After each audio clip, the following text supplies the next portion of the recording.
Okay, so Maryland and DC Breeding Bird Atlas. I'm going to give you a bit of an overview of what it is, which if you've ever heard me give a talk about this, you've definitely seen some of these slides before.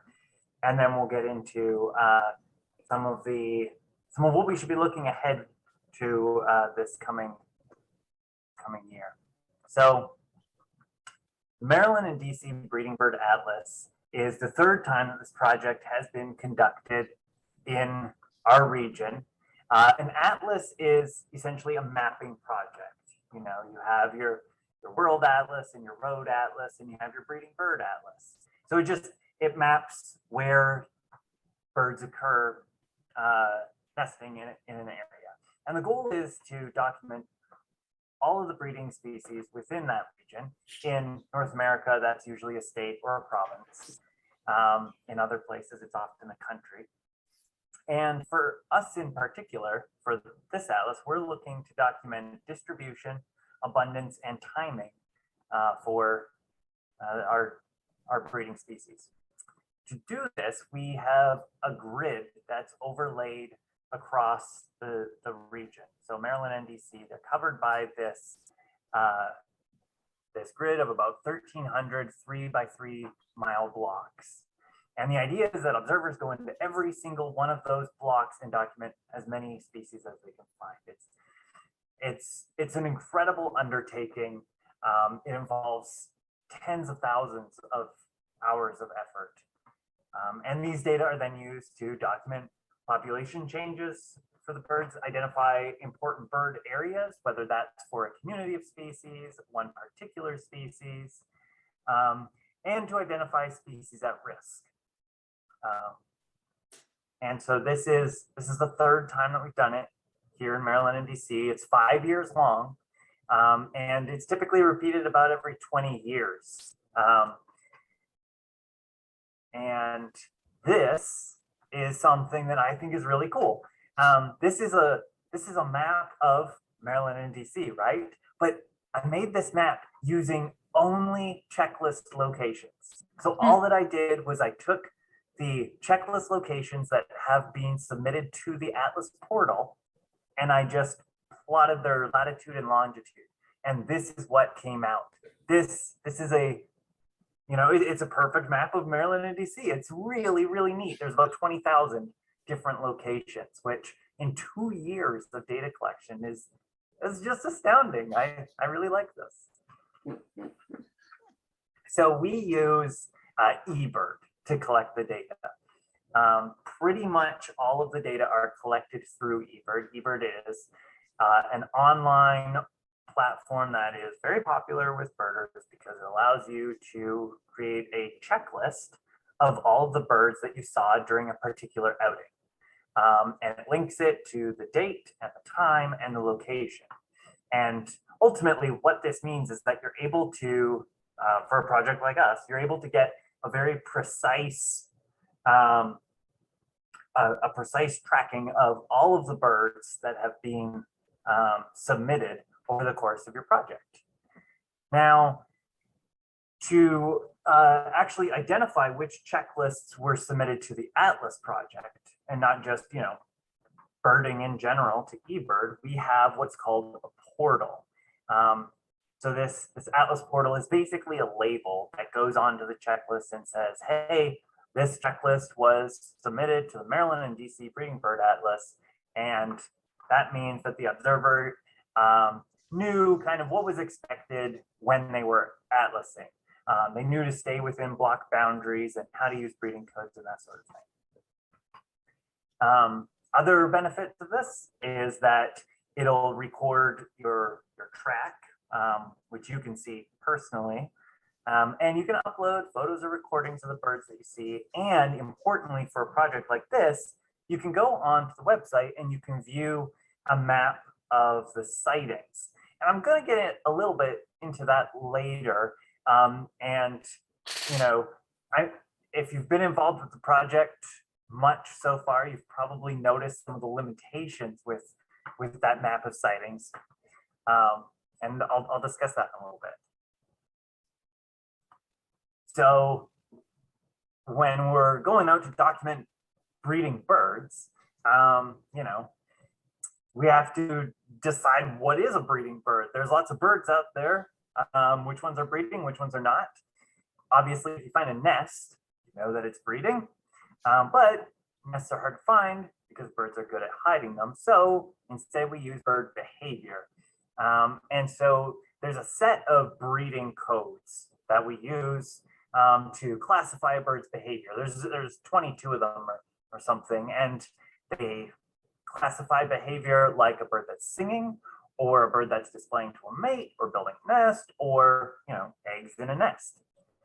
And then based on how good of evidence those breeding codes are, they get classified, breeding codes then get classified into one of three breeding statuses. And it just means, was it good evidence? Was it like strong evidence, or was it really good evidence? Possible, probable, confirmed. That's something like a bird that was in the right habitat, that would be like a possible status. A pair of birds would be probable, and you find a nest with eggs, and you've got confirmed. And then to go alongside of those, we also record the location and the date for each observation. Now, one of the other things that is important in deciding, is a bird breeding or not, is the time of year. There's a lot of birds that will be breeding for a short period of time, but they also migrate through. And so how do you know if a bird is a migrant or if a bird is actually nesting without seeing, more behavior from it? If you want to say that a bird is in the right habitat at the right time of year, you got to know what the right time of year is for that species. So that's one of the tools that we've made for this atlas, is this breeding timeline. And it shows, the dark green shows the breeding season for each species. And the light green shows when that species is expected to be migrating or dispersing. And you can see that there's a lot of overlap between those two times. And so it's in the gap between the light green lines. These are what we call safe dates. And within that time, the species is not thought to be migrating through the area. It's not very likely. So it's considered to be safe to assume that it's nesting there just based on the time of year and the habitat.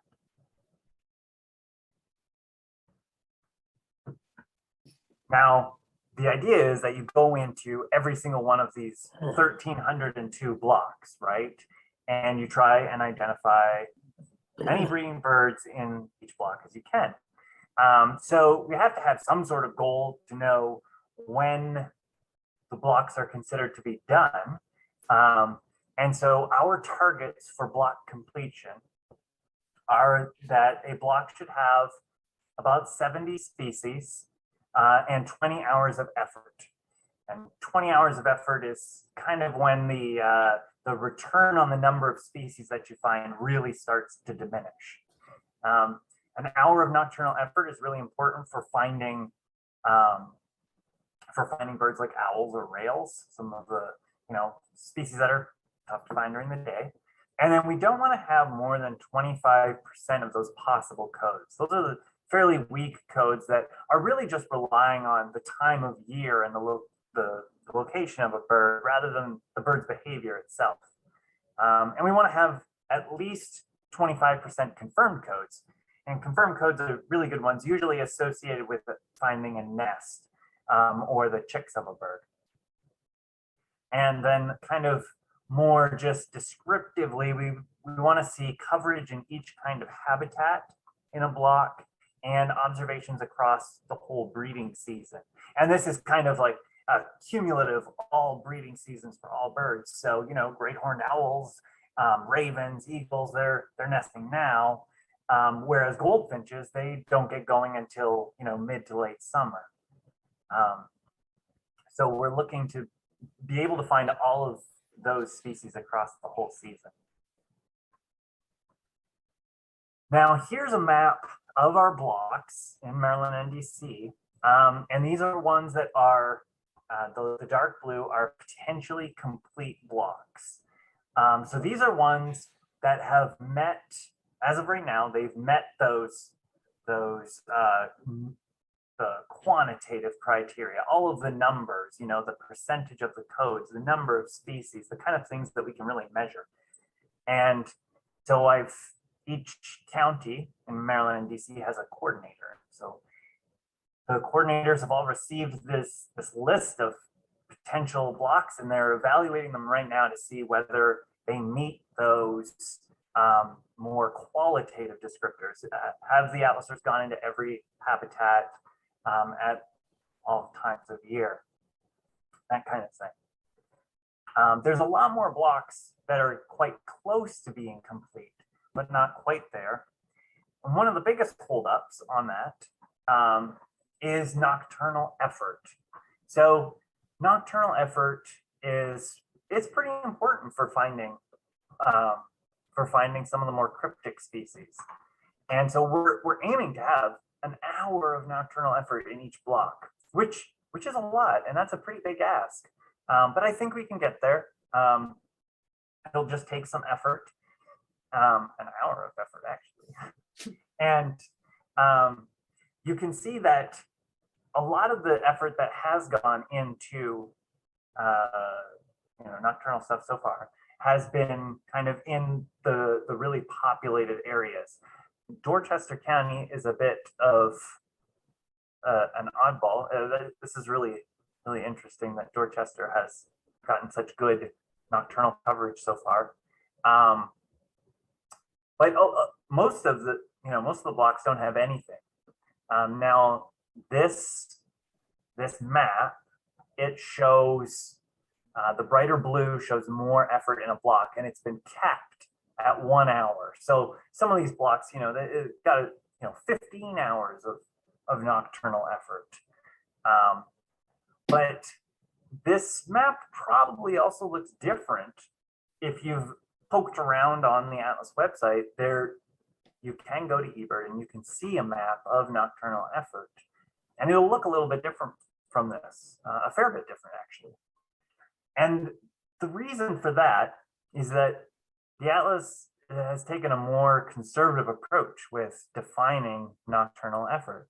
On eBird, as long as your checklist starts within the nocturnal period, which is 20 minutes after sunset to 40 minutes before sunrise, as long as your checklist starts, then it's considered to be nocturnal.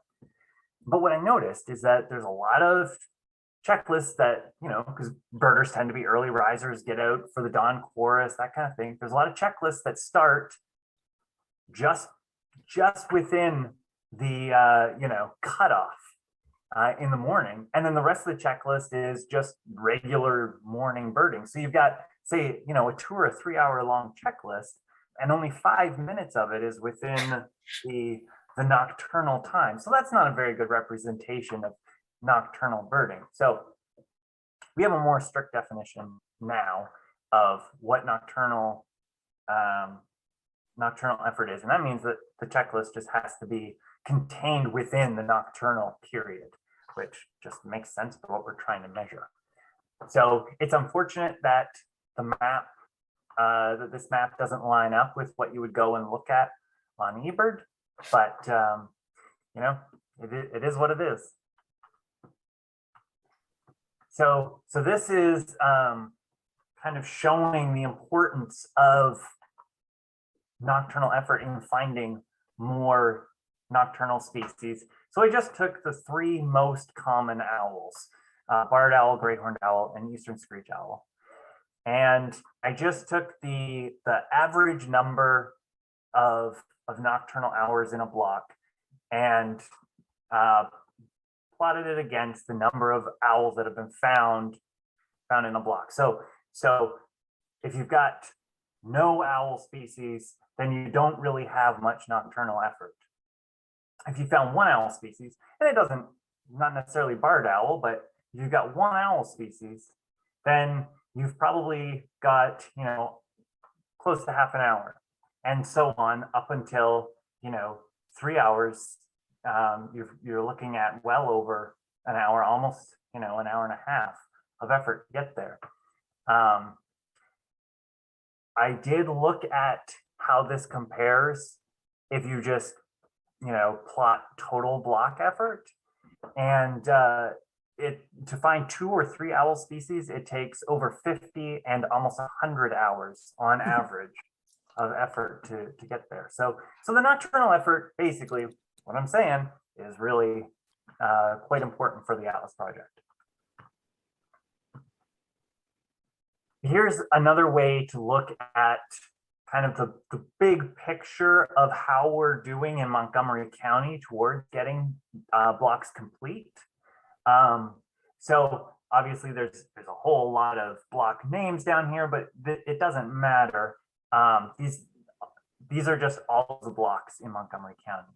And this line up here, the horizontal one, that's the block species target. So these columns have to hit 70 species for the block to be considered complete. And you can see that almost a third of the blocks are there. And this gold bar represents the correct proportion of what we're looking for, so that, less than 25% possible status and at least 25% confirmed status. So anything that is over this line and has the gold around it, that means that it's potentially complete. And we just have to look at, the hours of effort that have gone into it so far. So the takeaway from this is that we're in pretty good shape in Montgomery County right now. So one of the things that you've probably noticed about trying to find stuff on eBird to help, really focus your atlasing, a lot of blocks are getting, especially in Montgomery County, they're getting complete. They're nearing the end of kind of what we're looking for. And so for an atlaser who's trying to finish it up and kind of get those last few species, it can be really challenging. What we have on eBird is a huge improvement over anything, in the past, but it still has some pretty severe limitations. So this is something that I've made for county coordinators to help evaluate, where people have been atlasing in a block. And the plan is to make these for all the blocks and make them available for atlasers who want to focus on a particular block and see, where have other people gone? I don't want to repeat effort. Maybe there's a habitat that's been missed, that kind of thing. So it's basically just plotting where checklists have been submitted from, each one of these dots. The bigger that the circle means the more checklists that have been submitted from that location. And the lighter the color, the more species that have been found at that location. This is Wheaton Regional Park, and this is the hotspot for the park. You can see, over 60 species have been coded there. And then this asterisk just means that it's a hotspot. So this will be coming hopefully in the next couple of months before spring. To go along with that, I don't think that this is as important for atlasers, but it is important for the county coordinators, and I do think that it's useful. So I plan to make these available as well. But these are just graphs showing up here for a block. This is when observations have been submitted over the course of the atlas. So the years are lumped together, but really what's important is the time of year. And so you can see that, in Rockville Northeast, in June, there were over 300 observations submitted. And that's great. You can see down here, this is the effort that's gone in. So it's hours of atlasing effort here on the y-axis, and then again the months down on the bottom. This red is the effort during the day, and the blue is the effort at night. So you can see there was one little 1 hour of nocturnal effort right in the middle of May. And then finally, I think that this will be the most useful thing. And it's basically an updated list of species for each block compared to the previous atlases. So right now, if you want to see the species that have been coded in a particular block, you can find that on eBird. And then you have to go and download a PDF and compare the species. This will kind of pull all that together in one place. So again, the plan is to have all of this come out within the next couple of months before we need it for the spring for atlasing. Yeah.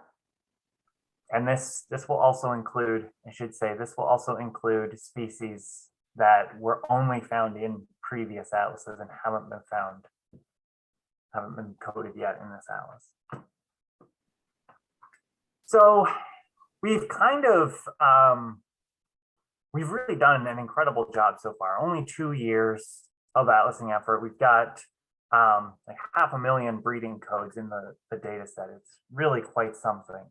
And a lot of the common species have pretty much been documented everywhere. There's a map here of cardinals over the last 2 years, and you can see that almost every block has northern cardinal. I think it's about 94% of blocks, which is still a little less than in BBA2 percentage-wise. It was almost 98% in the last atlas. But basically, what I'm showing here with this is that, you know, if you're just going out and randomly atlasing, it's not as effective as it has been in the first couple of years when basically, you know, everything needed to be documented. So that means that to get our goals completed for the end of the project, we need to be more strategic and focused. And so some of the things that I think are good to prioritize as you're thinking about atlasing is to find blocks with lower effort.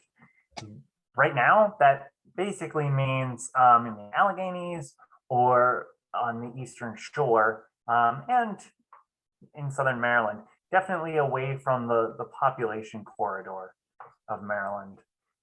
This map of ruby-throated hummingbird I thought was an interesting contrast to the cardinal map because ruby throats are pretty common throughout the region, but they do take more effort to actually, you know, get a breeding code onto, and you can kind of see that with a lot of the gaps that exist here, even in Montgomery County, which is very well atlased.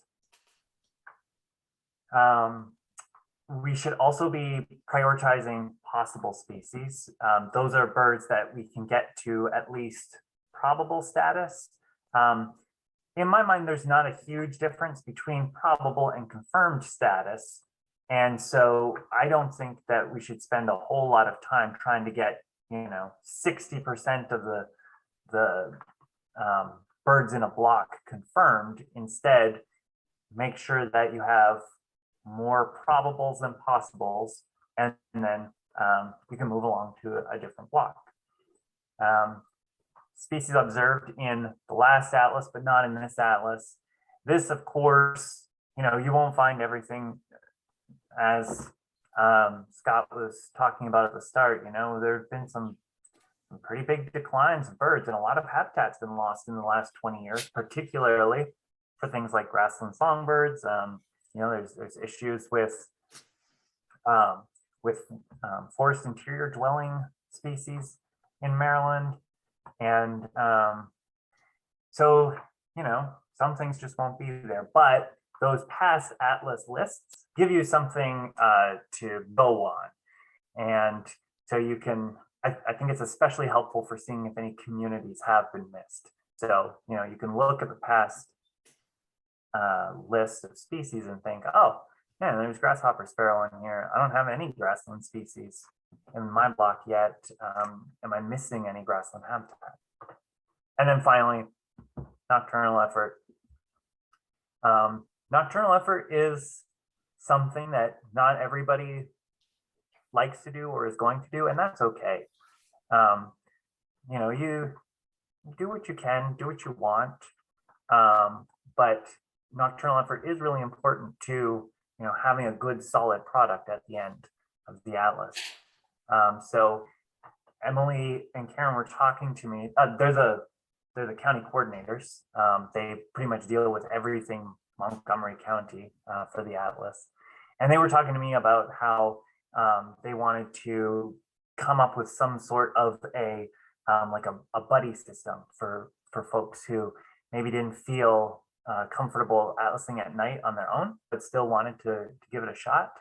So if that sounds interesting to you, send Emily and Karen an email. I've got their email address in here a couple times, but it's just montgomery@mdbirds.org. And so blockbusting. Blockbusting is the other thing, which is just basically targeted kind of short-term intensive atlasing where you pick a particular block and you really go in, like a scalpel and just try and identify the species that you're looking for, the codes that you need, the time of year that you should go. This works really well to do it in groups. And if you're able to do a couple of trips in a season, at least, you can take advantage of the S7 code, which is basically just hearing a bird singing from the same spot a week or more apart. And that just indicates that the bird is on territory and is more likely to be nesting there. And that's probable code, which is what we're looking for. If you're going to go blockbusting, make sure that you manage your expectations. I'd recommend just trying to do one block per trip, not multiple in a single trip. But I think that we're at the point now where we should really start thinking about traveling a little bit further afield to some of the areas with lower population levels, human population levels, where they just don't have the observer coverage, and kind of filling in some of those blocks. So the other thing that really helps, especially for the county coordinators, is block adoption. And the idea with this is just that, of course, anybody can atlas anywhere, anytime. That's not a problem. But if someone adopts a block, then they're kind of saying, hey, I'm going to get this block to reach the completion targets by the end of the atlas. And then the county coordinators, they can just be like, great, I don't have to worry about that block anymore.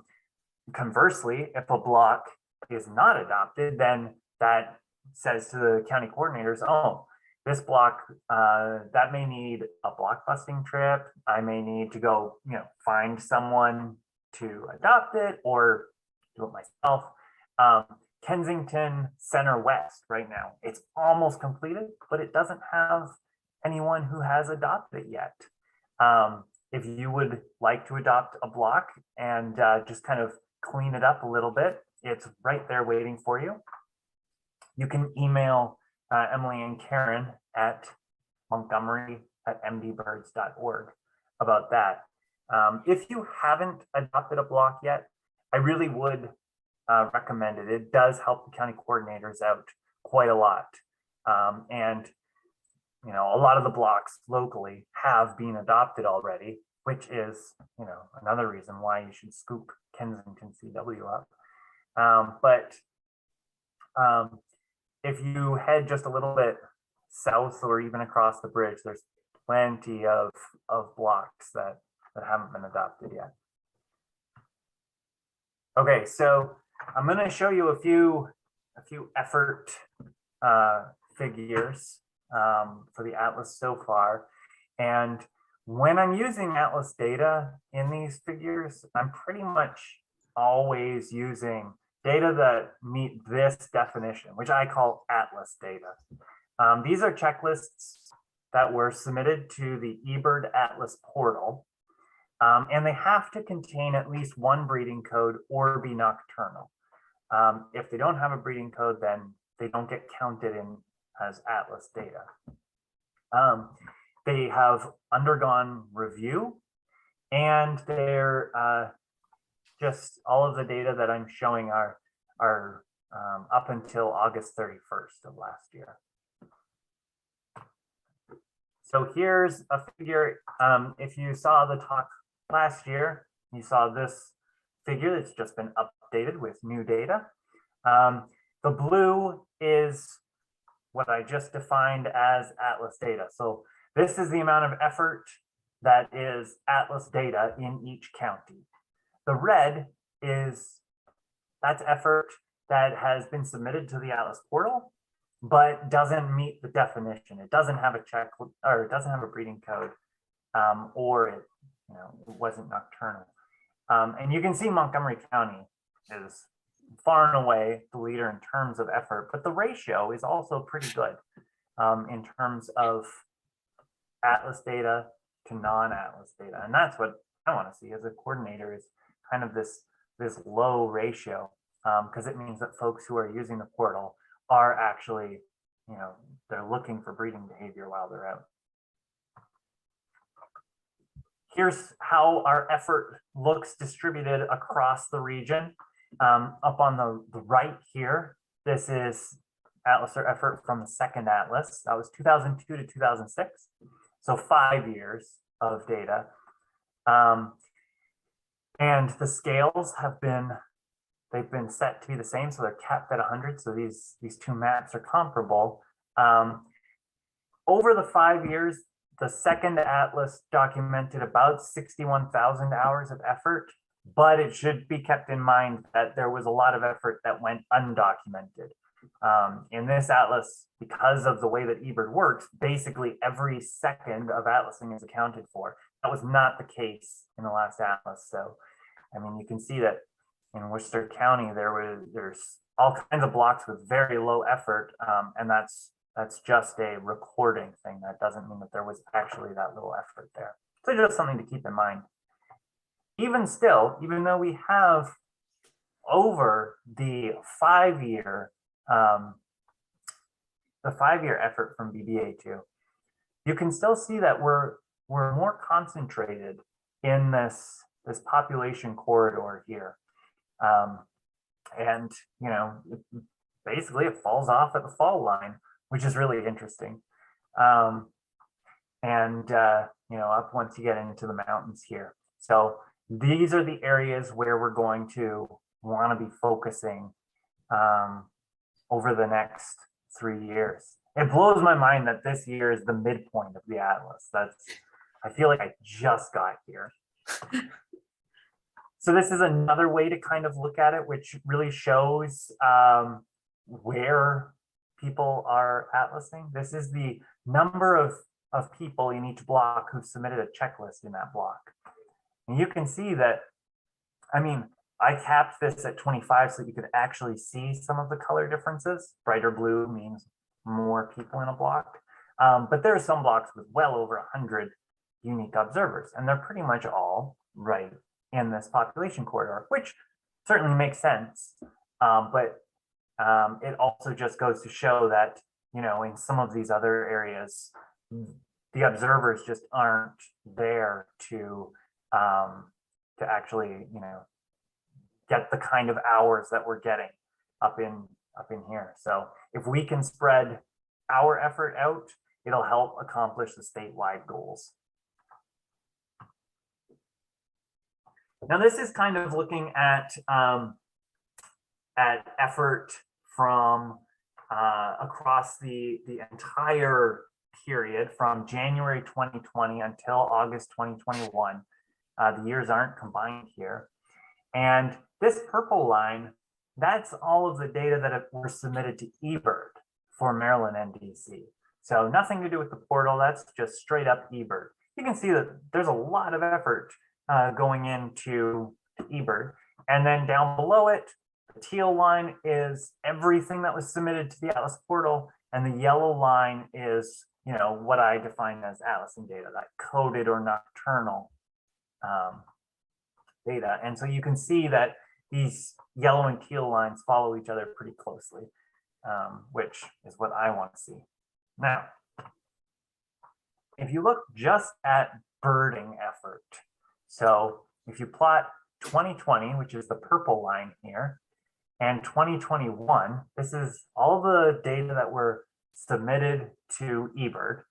If you look at that, these peaks are pretty close. The lines, they're pretty close. There was a little bit less birding that happened this year than in 2020, which, of course, I mean, we are certainly still, in the midst of the pandemic, but 2020 was, I think that's when things were really locked down.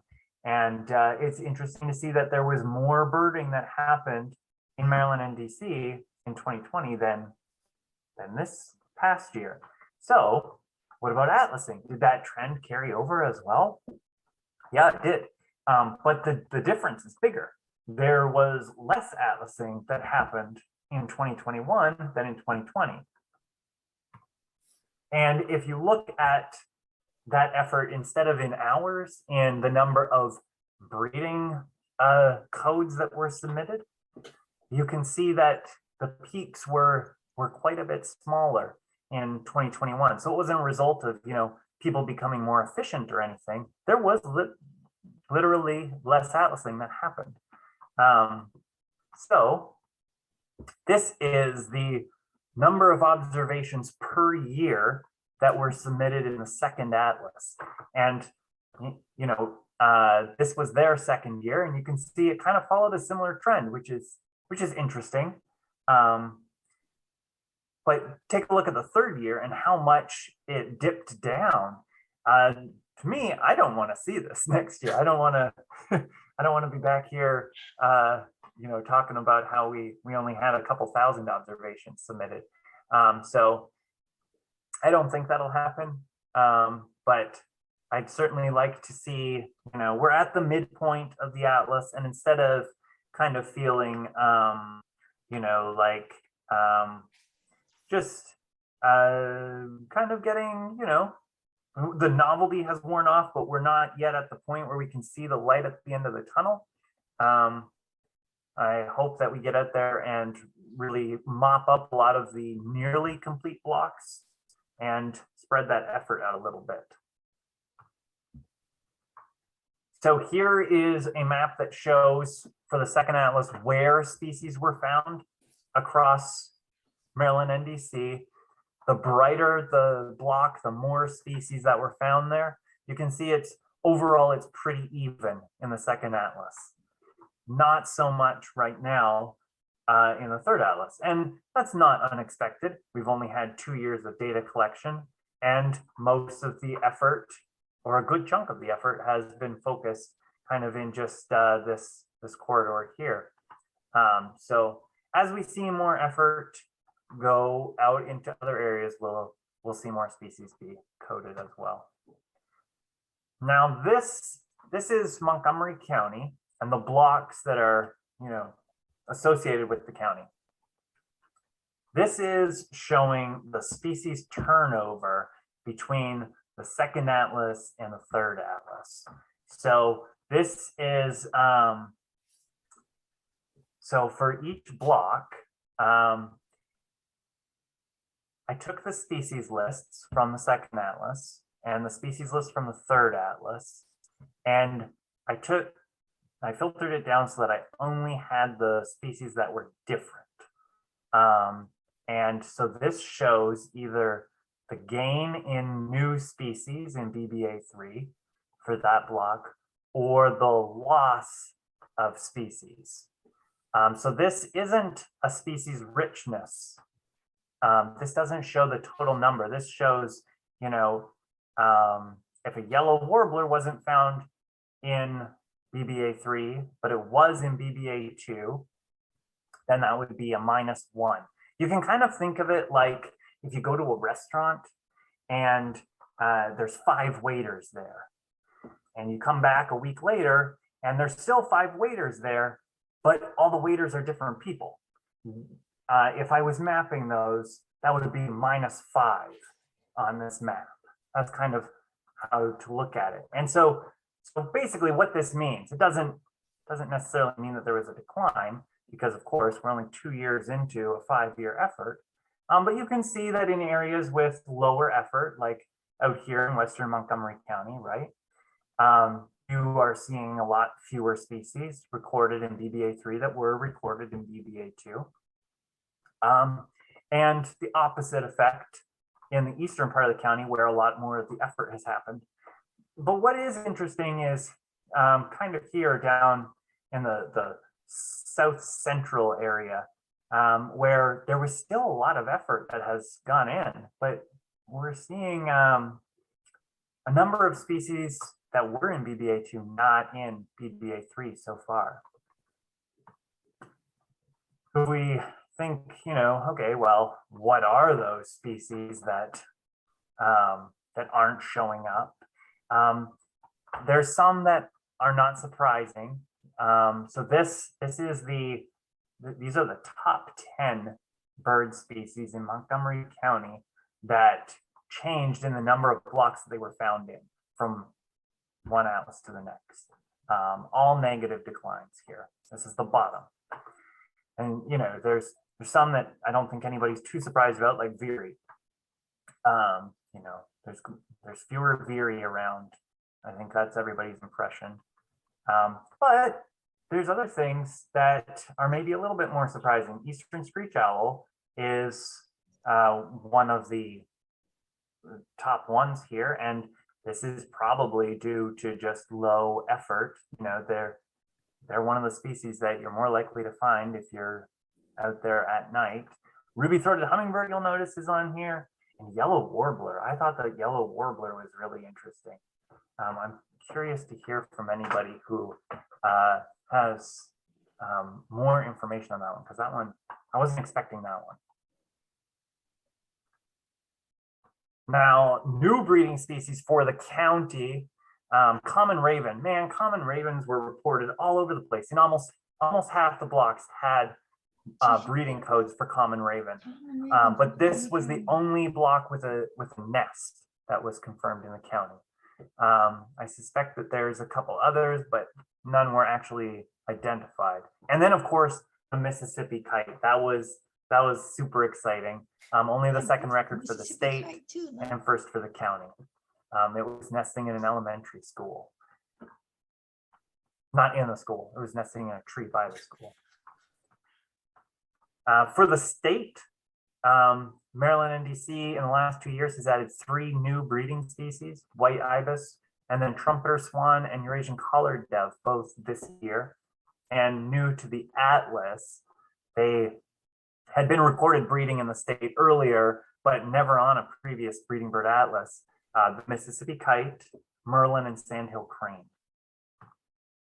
Now, here's just kind of something that I haven't looked into much more than just making this figure, but this is kind of the idea of when I talk about, how we're able to look at timing with our breeding birds now. This is kind of what I'm talking about. This shows breeding codes grouped up into half a dozen different categories. And the observations are laid out across the time of year. And for things like singing, agitated birds, courtship displays, those kind of things, they tend to happen more throughout the season. So it's not surprising that there's no real definitive time when those happen. But where it gets interesting is when you start looking at nest building, occupied nest, and then the fledged young. And it really is just this stair step, boom, boom, boom, across the year. So I'm really excited to see what this looks like for other species and kind of explore this a whole lot more.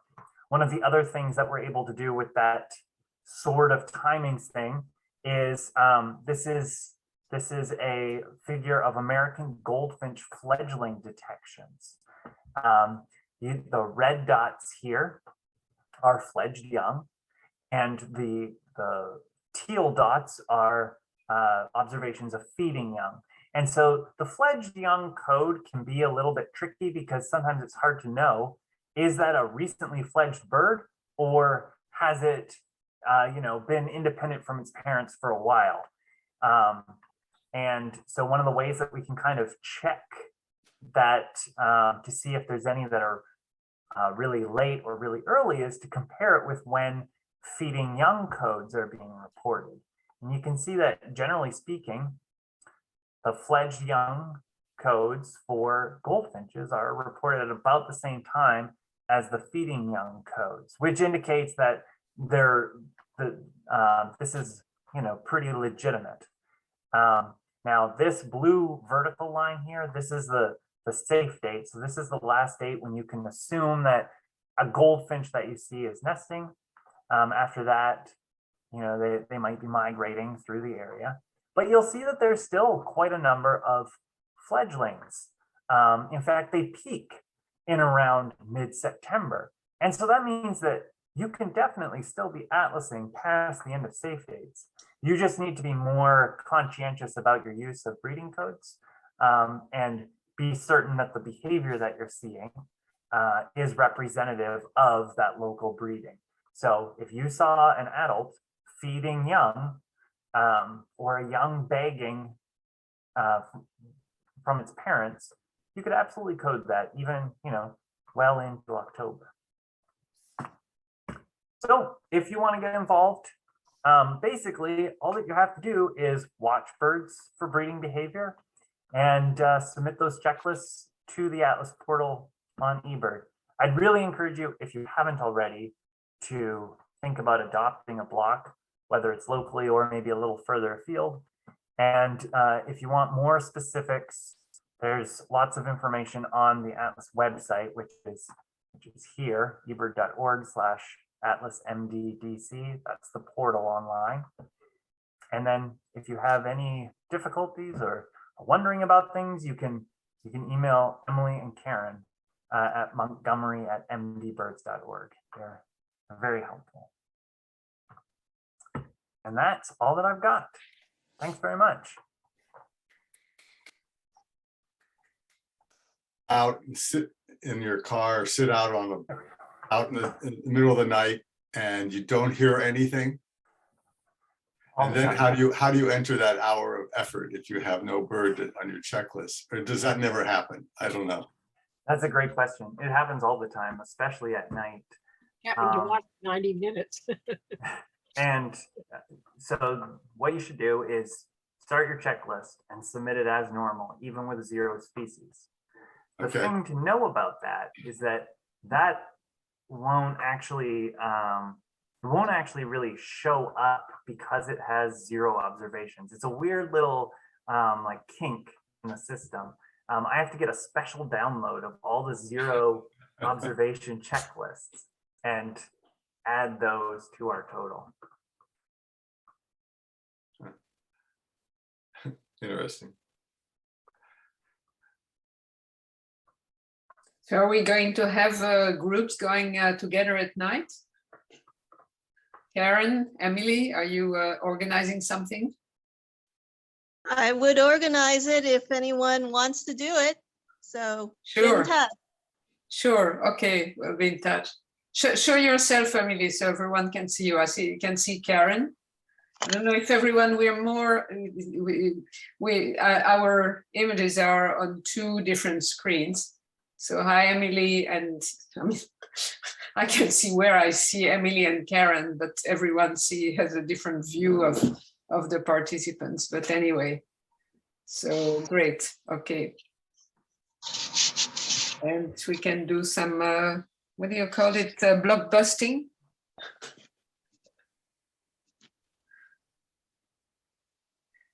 But I have a question, Gabriel, about the decrease in the second year. Isn't that to some degree a bit predictable? Because the first year, any bird that you see, that you can confirm that you see, is great. It's new. It's one more. the second year, you're not going to start, you have seen the cardinal or you have seen, these birds. So then it becomes a little bit more demanding. Yeah, I deleted a slide out of this talk that had a graph that showed exactly that, which is that as effort increases in a block, you're more likely to have a decline this year in it. So more species detected in a block means not as much incentive, but it doesn't apply the other way. Yeah. There was no pattern the other way, which I mean, that makes sense because those blocks are harder to get to, or they're further away or less desirable.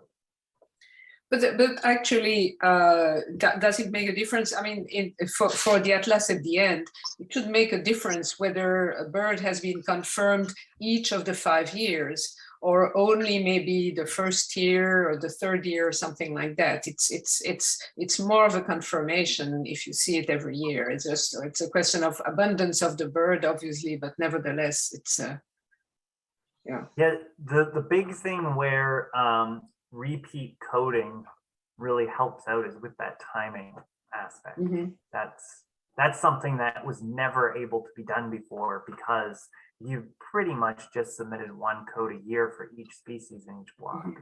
Mm-hmm. And now you can do it as often as you want, really. You also kind of plot it within a block. So if you have confirming observations at multiple points, subparts of the block, that you get a better picture of how is it dispersed in the block, or is all the breeding in one corner? And is that useful information? Yeah. Yeah, it is, especially for assessing like whether a block is properly done. Like, say the block with Wheaton Park, I think it's Kensington CE. If we only had checklists from Wheaton Park, probably wouldn't be, a great block to tick off as complete. But because it comes from all over the place, it's probably fine. In our blog, of course, we have Jim Nelson, who's the top atlaser, and has a fantastic all in the backyard. Yeah, has a fantastic backyard. So that's really great. Well, Gabriel, I wouldn't be too disappointed in the second year drop, what you showed. I mean, if you looked at the y-axis, you drop from 36 to 33,000. So, it's not awful, but yeah, I didn't do any tests for significance, it's just a pattern. Yeah. And I do know that there were some atlasers who in the first season submitted, hundreds of checklists, and they were traveling or moved out of state this year. So if you lose an atlaser like that, well, it's going to make an impact. I think Patricia was raising her hand. Oh yeah, Patricia.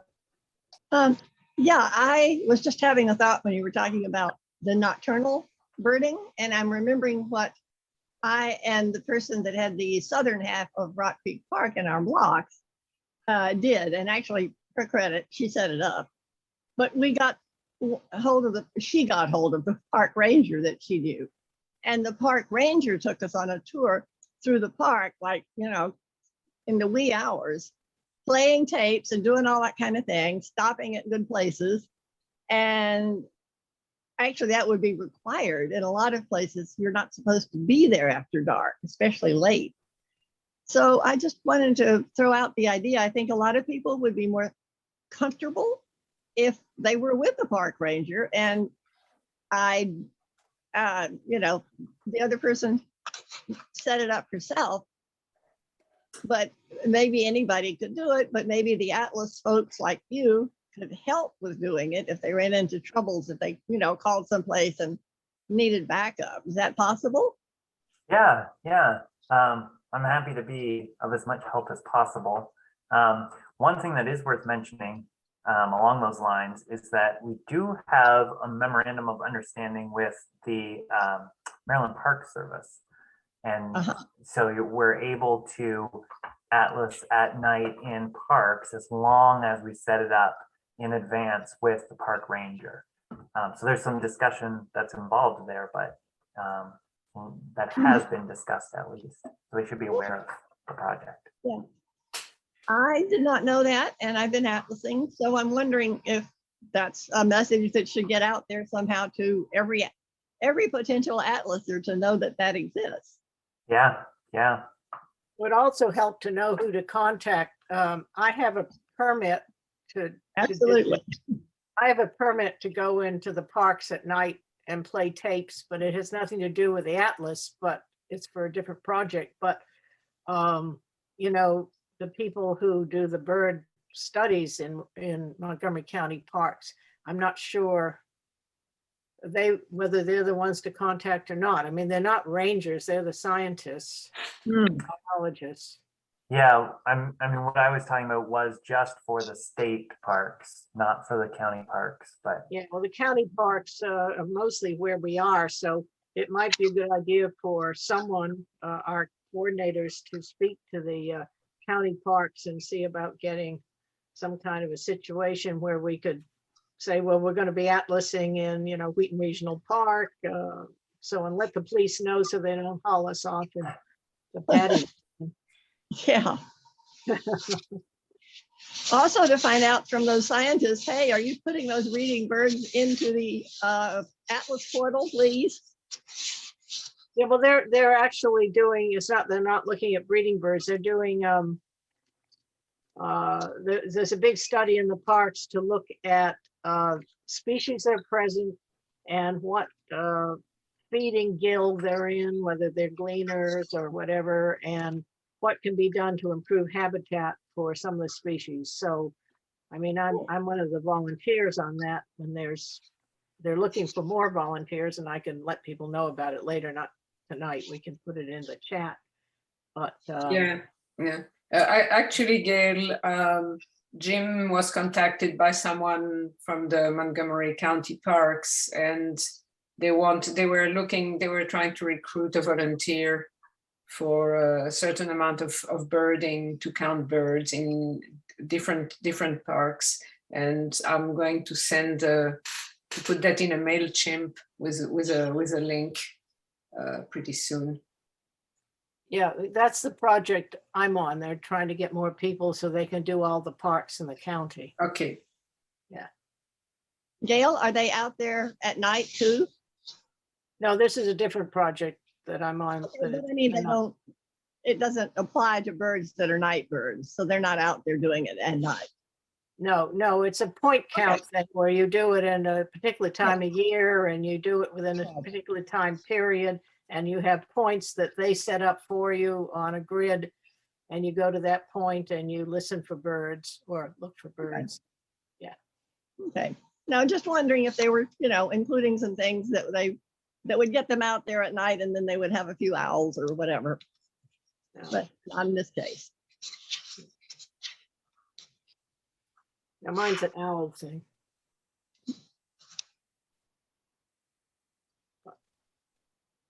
Hey, Jackie, you've got your hand up. What's the most interesting species anyone's had confirmed or probable in their block? Hard to argue with the Mississippi kite. Yeah. Well, I meant, you know, in each block. I didn't know how people. Our most interesting bird was brown creeper. Mhm. Not a bird not many breeding records with them. Barn owl, Tyto alba. Excellent. Mine was yellow crowned night heron. That's very good too. Yeah. Mm. Last year, but that was not sorry in my blog, but at Hughes Hollow, we did see at least twice. We did see a least bittern, and once there were two, there was a male and female.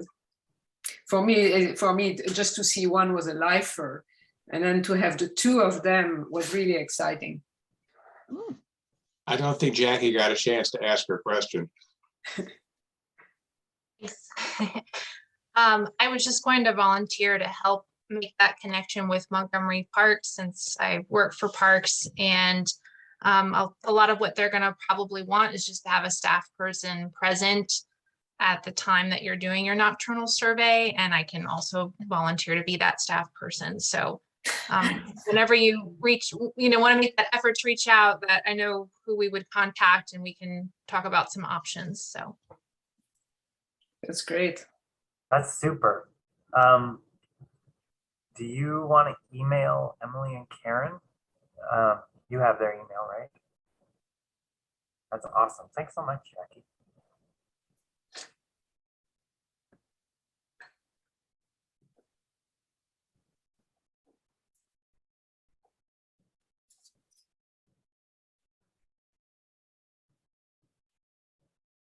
Well, if there are no more questions, I'll just mention that next February, Don Messerschmidt will be talking about birding in Cuba. Yay. And also, we have moved the social from March to May. It's going to be May 11th, which is a Wednesday, because we feel that the weather will be nicer if we have to be outside, or if we have to worry about coronavirus still, at least we can perhaps do it outside. So, and I'm still working to try to get a speaker for March. So anybody wants to step up with something interesting, feel free to write me or Evelyn.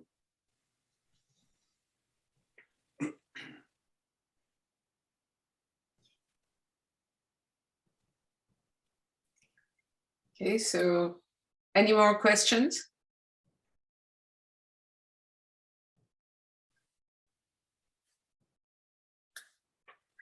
Okay, so it's a very good beginning of the year, and let's hope that that we can meet in person. Zoom has been extremely useful, but sometimes I would rather see you in person rather than in a flat form and rather small. But anyway, so I'm going to stop recording in a minute, and we're going to end the meeting then. So Gabriel, thank you very much for traveling from Thank you. Canada. Good night. Good night. And good night, everyone. Let's see. Good Night to you Take too. care. Thank you. Bye. Right, we